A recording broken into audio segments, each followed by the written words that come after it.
தேவ பிரசன்னம் ஆசரிப்பு கூடாரத்துல முடிச்சு பாருங்க. அப்ப அதான் அவங்களுக்கு தேவாலயம். மோசேதான் அந்த ஆசரிப்பு கூடாரத்தை கட்டி எழுப்புறாரு. யாத்திராகமம் 40ஆம் அதிகாரத்துல கடைசி 5 வசனத்துல அவரு தான் கட்டி எழுப்புறாரு.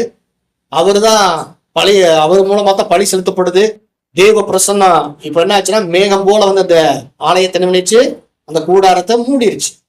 இப்ப மோசே உள்ள போக நினைச்சாலும் உள்ள போக முடியல.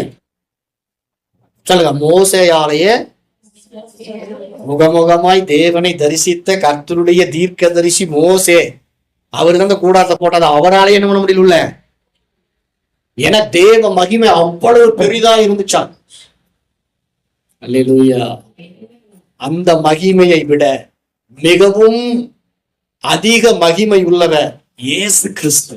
அவர் உள்ளுக்குள்ள உங்கள் மத்தியில உங்கள் நடுவில உங்களுக்குள்ள பெரியவராய் வாசம் பண்ணி கொண்டிருக்கிறார். மோசேயே உள்ள நுழைய முடியலன்னா விசக்கிருமி எப்படிங்க உள்ள நுழையும் சொல்லுவியா?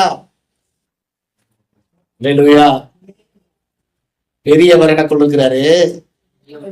எனக்குள்ள எந்த வியாதியும் போக முடியாது, எந்த பாவமும் போக முடியாது, எந்த சாபமும் உள்ள போக முடியாது, எந்த பிசாசு உள்ள போக முடியாது, எந்த பில்லிசுனியும் உள்ள போக முடியாது. இப்படி பாரு, பெரியவர், தேவாலயத்திலும் பெரியவர், மோசே போட்ட ஆசாரிப்பு கூடாரத்தை காட்டிலும் பெரியவர் உனக்குள் வாசம் பண்ணி கொண்டிருக்கிறார். பிசாசுக்கு நல்லா தெரியும். உனக்கு தெரியுமா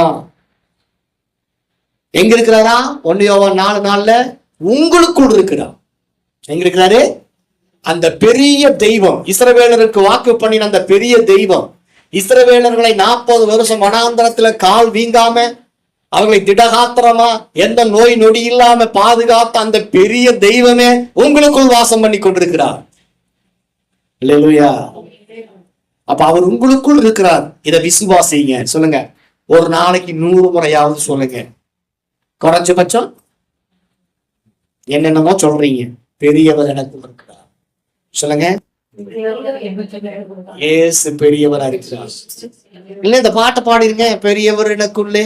மிகவும் சந்தோஷமா பாடுங்க, நீங்க பெரிய ஆள் ஆயிருவீங்க. சொல்லுங்க பக்கத்துல, நீங்க தேவனை எப்படி பாக்குறீங்களோ அப்படியே நீங்க மாறிடுவீங்க. பரிசுத்தாவினர் அப்படி மாத்திடுவார். நீ பெரியவர் சொன்னீங்கன்னா அந்த இடத்துல நீங்க தான் பெரியவர்.